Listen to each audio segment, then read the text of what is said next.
সর্বশেষ যে লোকটা জান্নাতে যাবে তাকে আল্লাহ তাআলা জাহান্নামের আগুনে পোড়াতে পোড়াতে ছাই বানিয়ে ফেলবে। জিব্রাইল যাও একটু দেখো, একটা মাত্র সেজদা দিয়েছে আমাকে, এরকম কাউরে পাওয়া যায় কিনা। খুঁজে খুঁজে একজনকে পাবে, সামান্য ইমানের ছিটে ফোঁটা তার অন্তরে ছিল।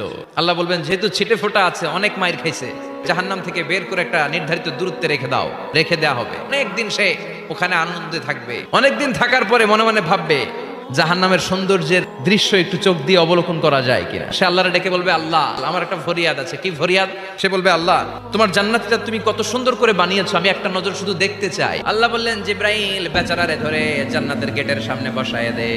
এবার জান্নাতের গেটের সামনে বসে বসে জান্নাতের সৌন্দর্য দেখা শুরু করবে। এমন সৌন্দর্য যেটা চোখ দিয়ে কেউ দেখে নাই, কান দিয়ে শোনে নাই। ওই সৌন্দর্য চোখে দেখে, কান দিয়ে আওয়াজ শুনে মাগার ভোগ করতে পারে না। আবার আল্লাহরে ডাকবে, মনে মনে ভাববে আর একটু ট্রাই করি না, দোষ কি, আস্তে আস্তে অনেক দূর তো আগাইছি। এবার আল্লাহরে বলবে, আল্লাহ এত সুন্দর জান্নাত চোখ দিয়ে দেখি, ঢুকতে পারি না। ও আল্লাহ আমারে তুমি মাফ করে দাও, জান্নাতের চিপার মধ্যে এক কর্নারে তুমি একটু আমারে জায়গা করে দাও। আল্লাহর রহমতের দরিয়ায় তখন জোশ খেলে যাবে। আল্লাহ বলবেন, ঠিক আছে জান্নাতে যা।